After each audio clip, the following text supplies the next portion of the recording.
What is up, fellow nerds, and welcome back to the Dapper Snapper Gaming channel, and welcome back to How Do I Want to Do This? This is our series where we take a look at all playable options available to players in Dungeons & Dragons 5th edition, then we rank them on a scale of 1 to 10 and either build them or fix them depending on how they rank. Now today we're going to be starting our talk on the Druid, and boy am I ready to do that. We've been talking about the Cleric for like 3 months now, so I'm ready to move on to something new and exciting, and the Druid is just the thing. So I'm really excited to be talking about that. If you are excited as well, make sure to leave a like on the video and subscribe if you haven't already. As you can see, most people who watch this channel are not subscribed, so please don't be one of those people. We just hit 1,300 subscribers. I'm trying to get to 2,000 by the end of the year. We are definitely on track, but I need your help. So share the video with your friends, and of course click the bell so you're notified when new videos are uploaded. So what is a druid, right? Let's go ahead and start with the flavor here.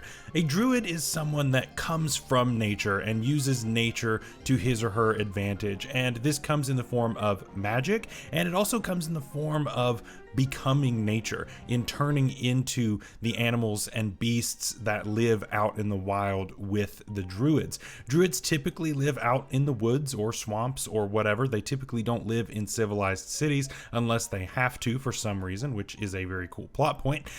But typically they stick to nature, and they use that in order to understand the world around them much more than the city folk do. And I think that's really, really fun. And there's a lot of really cool flavor moments to be had here, both on the spell list that we get here and just in our features, and I think we're gonna have a lot of fun talking about them. Are they powerful enough to beat out some of the others that we have already talked about, and will they beat some of the ones we are yet to talk about? Let's find out today. So let's start out, as always, with our hit die and proficiencies and that sort of thing, and we start with a D8 hit die, which is the second worst. D8 hit die are very common, but they aren't the best. It would be nice to see a D10 hit die here. There is a reason why it is like this, and we will discuss that in just a little bit, but just know we are not nearly as impressive as your fighters and barbarians of the world out there. As far as our equipment goes, we are proficient in light and medium armor, as well as shields, as long as they don't contain metal. Now let's talk about this for just a second, because there is a debate in the D&D community having to do with whether or not druids can or will wear metal armor. In the book, it says that they will not wear metal armor. Does that mean they cannot? I don't think so. I also think at the same time that it is flavorful for you not to. However, again, in this same vein, I think it's just as viable to be able to go out and hunt and find things in the wild that have thick skin or thick shells and use those. Things like worms, things like umber hulks, things like dragons that have very thick hides or scales that could be converted into armor that you could then wear and still fill your requirement. I think that leads to a very interesting mission that you can have. I think it leads to an interesting party dynamic, and you're just going to look awesome at the end of the day in a bunch of dragon scales or in an Umber Hulk's like armor and shell. I just think that's really, really cool. Now, the one thing that it does not hold you back on, though, is weapons. You can use metal weapons. It's just armor and shields. So, not sure why there's a difference. I really think it should be either one way or the other. You can't use metal at all, or you can use metal, but it is what it is. So we can use clubs, daggers, darts, javelins, maces, quarterstaffs, scimitars, sickles, slings, and spears. Very specific things, and not great. A lot of these weapons are just kind of meh. Quarterstaff is kind of your best option overall, especially with a certain spell that we get as a druid. This and clubs are typically going to be your best options, but you have some melee stuff in there as well with daggers and darts, even though those typically are pretty bad unless built around them specifically. And you have a sling as well, which we do get magic stone as well, but without making a specific sling build, which I do have a sling build I've been working on. If you want to see that, let me know down in the comments below. But typically slings aren't going to be all that great on a druid unless you're building around it specifically, but it is what it is. As far as tool proficiencies, we get an herbalism kit. Now, herbalism kits are weird because they don't really tell you what you can and cannot do with them. It just says that you get to add your proficiency when you are identifying or applying an herb, and that you need proficiency in order to make antitoxins or make healing potions. but there's very little in the way of instructions on how to actually make antitoxins and healing potions. So that's a little bit of a weird gray area, and I've talked about this extensively on the channel, especially when we talked about the Artificer, which is up in the icon above right there, that tool proficiencies are kind of broken and just tools are not great in D&D. They just weren't built to be, and I think they were just kind of an oversight when they were first building this out. I'm hoping that when we get 5.5e that they will fix a lot of this and make them more useful, but I mean, it is what it is. It's nice. You can use an herbalism kit if you find one. Great. As far as saving throws, we get intelligence and wisdom, so pretty much second best one in wisdom and bottom of the barrel for intelligence. You're always going to have a good one and a bad one, so you can't get too upset about it, but intelligence is really bad. Intelligence, I think there are a total of 6 spells in the entire game that use an intelligence saving throw, unless that number has changed recently, and that's really bad. You know, you think about how many dexterity saving throws there are so many.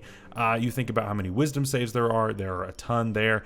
So we're good on wisdom saves, not so much anywhere else. So it's good and bad, I guess. And then as far as our skills go, we have a decent array here. Definitely some that fit our outdoorsy theme in being a druid, so I'm okay with all of these. As far as equipment goes, this can vary table to table if you're using gold buy or some other system, but we do get a wooden shield or a simple weapon, and this can be ranged, so be aware of that. We can get a scimitar or any simple melee weapon, so not a ranged weapon. So you either get a shield or a ranged weapon here at the beginning. Again, your DM can totally change this if he or she pleases. And then leather armor, explorer's pack, and a druidic focus to go along with all of that. Of course, if your DM allows, you can just buy a bunch of stuff. Just try to get the best armor that you can while not using metal unless you're allowed to at your table for story reasons, in which case you're very lucky, so good for you. As far as our ranking goes, though, for the druids, just stuff is what I call it here at the beginning, just the core stuff. It's not great, right? Because a lot of the armor you're going to run into is made out of metal. A lot of the shields you're going to run into are made out of metal. So you'll have to find somebody specific who makes things just only out of wood.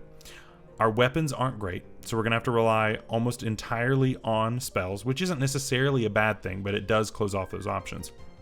As far as our saving throws go, I think we're kind of in the middle of the pack here, getting second best and worst. So, kind of in between. Besides that, I mean, it's okay, right? It's all right. I'm going to give this a 6 out of 10 overall. Definitely could be better. There are definitely classes that get much better ways to start off, and I mean, a D8 hit die is kind of follows you throughout your entire 20 levels, so it would be nice to do a little bit better here, but we're off to a rocky start. We'll see if it gets any better. At level 1, we get a couple of things, and the first is Druidic. Now, this is the secret language of druids. This can be spoken or left in twigs or leaves or however you want to leave messages in nature. And it's really cool because it's hard for people who are not druids to actually pick up on the fact that this is a language. If it is something that is written on a tree, or if it is just out in the road or whatever, other people just are kind of like, oh, look, a bunch of sticks in the road. While druids are like, hey, that's a secret message. I probably should read that. I think that's neat. How often is this going to come up, though? It depends on your campaign, and it depends on your setting. Your DM may have you using Druidic all the time, and it may be how you communicate with a bunch of people. You may go into this campaign, and you may never use Druidic at all. So I'm going to give this a 7 out of 10. With a big asterisk, because you may use this every day, you may never use this at all. It just really depends, and that's what makes this a little difficult, but it is what it is. So 7 out of 10 I think is fine, just with room to vary on either side. Also at level 1, we get spellcasting, and of course this allows us to cast our druid spells. Now we get a lot of very interesting spells that are unique to us, and we are a full caster, so this means we get up to 9th level spells. That's very, very powerful. So at every odd numbered level in druid, we gain a new level of spells, which is pretty awesome. So I'm going to name some of my favorites here from cantrip to 9th level. I would love to know down in the comments below what your favorite druid spell is that I mentioned, or if I left off one of your favorites, let me know down in the comments below which one I left off and why it should have been on the list. So my favorite spells, though, are, for cantrips, we've got Druidcraft. This is a unique one just for druids, and I kind of lump it in the same category as things like Prestidigitation and things like Thaumaturgy, your kind of do a bunch of things cantrips. And Druidcraft has its own Druidic flavor to it, which is really, really cool. I love seeing it used all the time. It's used a lot in my Curse of Strahd campaign right now. I have a Druid that uses it quite a bit, and she uses it to give flowers to people who are incredibly sad, and I think it leads to a lot of really interesting roleplay moments and getting into some good situations that you may not have gotten into otherwise, which I think is really cool. Of course, we also get things like Guidance, Mending, Shape Water, which is a very underrated cantrip in my opinion. We get Shillelagh, which allows you to make a regular quarterstaff or club magical and deal 1d8 instead of its regular 1d4 or 1d6 if you do it with one hand. So that's really cool as well. And you use your wisdom modifier instead of your strength or dexterity. That's also really, really helpful because obviously we want that for our spell casting. And then finally, Thorn Whip is a really, really good one as far as moving people around. We've talked about it a lot on this channel, how much forced movement can really be a determining factor in battles sometimes. And this one allows you to do that, and it's really potent actually. For first level spells, I have a few. Absorb Elements is a really good defensive way to block a little bit of damage. Always nice. Charm Person, Cure Wounds, Detect Magic, Fairy Fire, big one. Good Berry, which is a unique one for us. It allows you to basically cut out all of foraging, which is one reason that this spell actually does get banned at a lot of tables. I personally allow it at my table, but I know there are a lot of tables that do ban this spell because it takes the foraging aspect out of D&D. And so talk to your DM if he or she wants to take this out of the game. I don't think that's necessarily appropriate, but I know people who do. So if your campaign is about foraging and living off the land while you do a big hex crawl, Goodberry does kind of trivialize that. So definitely a conversation you need to have. And of course, Healing Word, can't leave that one off there. As far as second level spells, Enlarge Reduce is going to be really helpful for both you and your allies.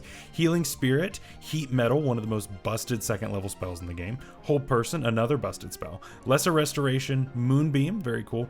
Pass Without Trace, can't leave home without that one. And of course, Spike Growth. Spike Growth is really good as far as controlling where people can and cannot stand. And so you can create a big danger zone in the middle of the battlefield and force people to either take damage by running through it or go around it and run right into your barbarian's face where it promptly gets smacked. So I think this is really cool in making the battlefield unique and exactly how you need it to be all the time. I think that's fantastic. For third level spells, we get Conjure Animals, and yes, this spell is insane. This spell is busted, and I'm just telling you right now, when I go to do all of my subclasses, I'm only taking Conjure Animals on one subclass just to show you how stupid it can get. After that, I'm not talking about the spell ever again because it is so strong. If you pick the correct beast to send out, you can actually deal insane amounts of damage. I personally would go with something like the Deep Rothe or something like the Stench Cow. And if you end up putting a bunch of those on the battlefield and eventually then can upcast this, you can do upwards of 100 damage here at level 5. And that's kind of dumb. And that's why I don't recommend this spell. It's why I always have my players talk to me before taking this spell, because it can cause some problems. It can cause a lot of issues, but it's there, so just keep that in mind. Dispel Magic, Erupting Earth, really good for damage and for battlefield control. Revivify, can't leave home without that. Sleet Storm, and of course Summon Fae is a decent alternative. It's not as good as Conjure Animals, but Summon Fae is all right. It's an okay alternative in my opinion. For fourth level spells, we get things like Blight, Charm Monster, Dominate Beast, Fire Shield, Polymorph, and Wall of Fire. Again, we've got some really good damage. We've got some battlefield control. We've got Polymorph, which can go a bunch of different ways. You can turn yourself into something really strong. You can turn your friends into something strong. You could turn your enemies into like a rabbit or a turtle, and then you just let it sit there for a while and just don't hit it. So you've got a lot of different ways that you can use this very effectively. As far as fifth level spells, we've got things like Cone of Cold. You've got Gesh, which I normally don't recommend on a lot of others, but on Druid I think it hits a little different. For Greater Restoration, we've got that. Mass Cure Wounds. Tree Stride, very good for getting around. It's either a get out of jail free card or possibly a get into jail free, depending on if there's trees there to jump into. And then Wrath of Nature is one that it's not that great of a spell, but I think thematically it's super fun, and I think everyone should use it at least once if you get a chance, because it's just super fun. For 6th level spells, there's not a lot. Heal, Hero's Feast, and Sunbeam are the only ones that I'm really going to recommend there. They're pretty good. For 7th level spells, we get a new weird one that I want to talk about briefly, and that's Draconic Transformation. This, of course, comes from the Fizzbands book, and it allows you to basically gain a bunch of dragon-like features. This kind of is cool because it combos with our wild shape feature, which we're going to be talking about here in just a minute. And so it's really interesting that you can turn into this beast or whatever, but also have these draconic things going on because you can concentrate on these spells while you're in wild shape. I find that fun. I find that really hilarious. And if you're a moon druid, you actually could have these draconic features while you're an elemental as well, which is also really freaking cool. So, and it makes your wild shape that much stronger as well. So really cool spell, but it does come online very late. Firestorm, of course, really good burst damage. Symbol and Whirlwind are all really nice. 8th level, Animal Shapes. You got to take animal shapes. It's too good not to. Earthquake, Feeble Mind, Sunburst, and Tsunami are all really good ones there as well. And at 9th level, there are only 4 spells, but 3 of them are really nice. Shape Change, Storm of Vengeance, and True Resurrections are all really nice options. Now, obviously, you're not going to be able to take every single one of those spells, and you've got to pick and choose your favorites on each build, but these are just some of my favorites.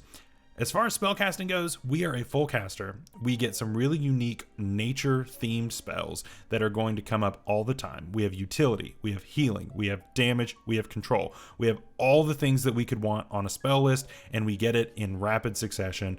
10 out of 10. You can't go wrong with this. At level 2, we get the main feature of being a druid, and that is Wild Shape. So Wild Shape is what allows us to turn into beasts. Now, one little caveat here. Yes, in the trailer, someone turned into an owlbear. And yes, that is incorrect according to D&D 5e. Do I care? The answer is no, I don't care. I think that it's very flavorful for the movie. I think it looks awesome, and I fully support them bending the rules a little bit. And if you're a moon druid and you want to turn into an owlbear at my table, after level 9, you go for it. I'm not going to stop you as far as that goes. But as far as rules as written, which is what we're going to be discussing today, you could not do that. And you actually can't even get anywhere near the CR of an owlbear, which is a CR 3. But let's talk about what Wild Shape actually does here. So starting at 2nd level, we can transform into any beast with a CR of 1/4 or lower, as long as it doesn't have a flying or a swimming speed. We stay in that form for a number of hours equal to half our druid level, so 1 for now. And that will only go up as we go. We can revert as a bonus action, and we get a few really cool features along with that while we are transformed. So we choose this bestial form, and we assume its hit points, we assume its AC, but basically we take on all of its physical attributes, but we keep all of our mental attributes. And that's kind of the big difference between Wild Shape and Polymorph, is that you keep all of your mental stuff. You're still you, even though you might be a mouse or an owl or whatever it happens to be that you've turned into. You retain all of your skill and saving throw proficiencies, and you also gain those that the creature has, which is great. And if they have the same proficiency as you and it's higher than yours, then you can use that one instead, which is really awesome. No legendary or layer actions, which you shouldn't run into really ever. You shouldn't run into any problems there. Whenever you transform, of course, these extra HP that you assume are basically considered a different form of temporary HP. They are not the same, so you can stack them because it's not technically temporary HP.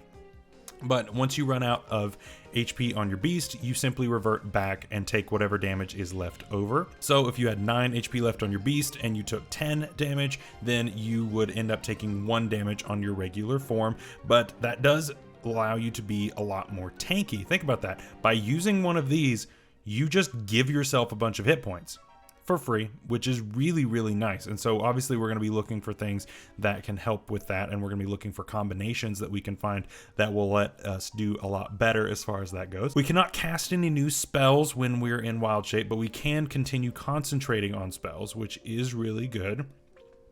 We also can use any class, race, or any other features that we get. So if you are a shifter, for instance, you can Wild Shape and then shift. You can do both of those things at the same time. It seems a little weird to do it the other way around, but I guess rules as written you can. But yes, you can Wild Shape and then shift, and then you could, I guess, unfurl your wings as an Aasimar. I guess you could do that. So yeah, there are a bunch of different things that you can do here. As long as it's not casting a spell, then you're good. The only thing you can't benefit from is dark vision, and that only comes with the animal that you transform into. If it has dark vision, then you're good. If it doesn't, then you don't. And then as far as your equipment goes, either it melds into your form or it all just falls on the ground. You can do either way. Typically people will just let it meld into their form, but you may have a reason for not doing that, and if so, that's totally fine.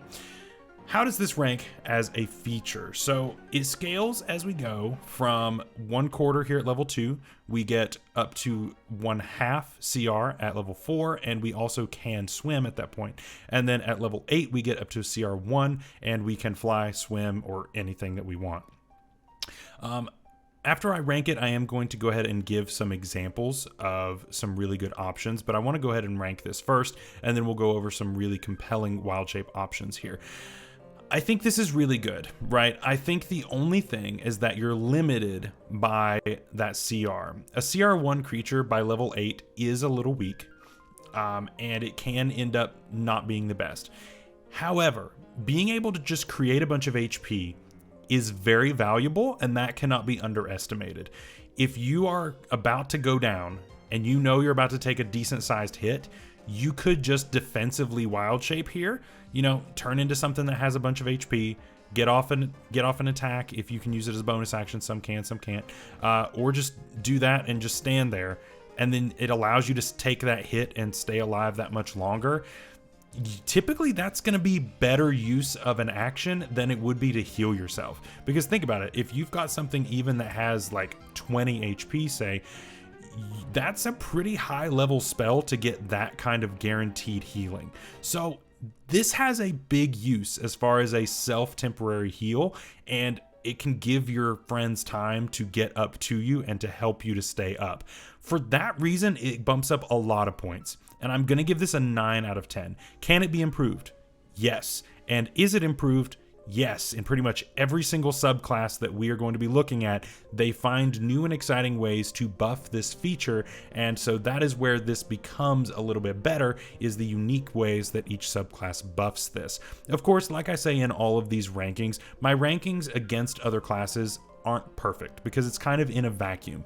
Every class does its own thing, and of course every subclass really affects where this ranking would end up versus something of another class. It's an imperfect system, but it's good as we are going to get as far as just looking at things on paper. So I understand it's flawed. It is what it is. At level 2, we also of course get our subclass here, and there are 8 of them that we are going to be going through. As you've noticed, there are 7 official ones, and then of course we are going to be covering the Circle of the Blight Druid. That is from Matt Mercer as well, so we're going to be covering that, and then we will move on with Circle of Dreams and so on from there. So wild shape forms, let's talk about some of my favorites. There are a few on this list that I like, so let's start at level 2. What are some of the best things that you can become at level 2? In my opinion, I like the wolf the best. The wolf gets pack tactics #1, which is just a huge selling point for anything, right? Pack tactics is fantastic. Of course, you get advantage whenever you have an ally that is within 5 feet of the enemy you're within 5 feet of. And so basically they are distracting them and you work together and you get advantage. And so that is really, really good. The other option I would recommend here is kind of a threefold suggestion, but they all share most of their stat block, and that is the cow, the stench cow, and the deep rothe. All of these are really fantastic because they get the charge and gore feature. They allow them to do a bunch of extra damage, and honestly, this is the most damage you're going to be doing with any creature at this low of a CR. And deep rothe is usually my pick for things like conjure animals, so the stench cow is also another option there as well. The stench cow allows you to have this just passive stench that can poison people when it stands nearby them, which is cool. Deep rothe have dark vision, so that's also really helpful. And then the cow is just a cow. So the reason I mention it though is because you've probably seen a cow, you may not have seen a deep rothe or a stench cow. So I like to put all of that together just in case you haven't seen that in your campaign. It does have to be something that you have seen in order for you to wild shape into it. At level 4, of course, we can swim and we get up to CR 1/2, and My favorites here are the Warhorse. The Warhorse is a great improvement on the Wolf and the Stench Cow. More so the Stench Cow and the Cow, because we can actually knock people prone here. We don't have pack tactics, unfortunately, but it's also really good for its speed. It has a 60-foot speed, and it's good for transporting people and things. It's very strong, and I think that's really, really valuable, especially since now we can be it for 2 hours. That's really, really nice as well. As far as our like straight up damage dealer goes, I think Ape is probably a better option though. Our Ape has a very rare thing in a ranged attack. It can throw a rock.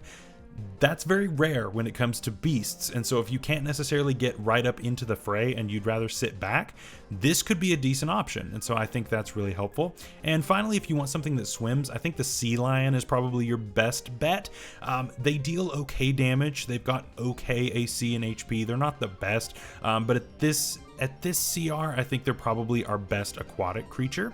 And finally, at CR1 level 8, when we can fly as well, here is what I would like to look at. The Dire Wolf, of course, is a direct upgrade from the regular wolf, but we keep the things such as pack tactics, we can knock people prone, we can deal a bunch of damage. It's really, really nice, and that's probably would be my main go-to, but of course there are other options here. The Giant Vulture is a really, really nice alternative as far as flying goes. A lot of people recommend the Giant Eagle, and the reason they do that is because its flying speed is ridiculous. I typically go with the Giant Vulture because it deals a little more damage, and it has pack tactics and multi-attack as well. I think that really helps. It keeps the keen sight and smell, which is really good. So it's good for scouting. It's good for damage, it's good for combat, it can do a lot of different things at once. So you're scouting out, you provoke an attack, and so you don't really have to waste that use of it, and you can of course carry people around because you're giant, which is also really cool. The Owl is also a really nice option here because of the flyby feature. You don't take opportunity attacks. This is definitely all for scouting or for being cheeky and hiding in the trees and then swoop down, take the help action, get back out. But you see this a lot more in familiars, but I've seen players do this too, especially if they are at low HP or just want to hide.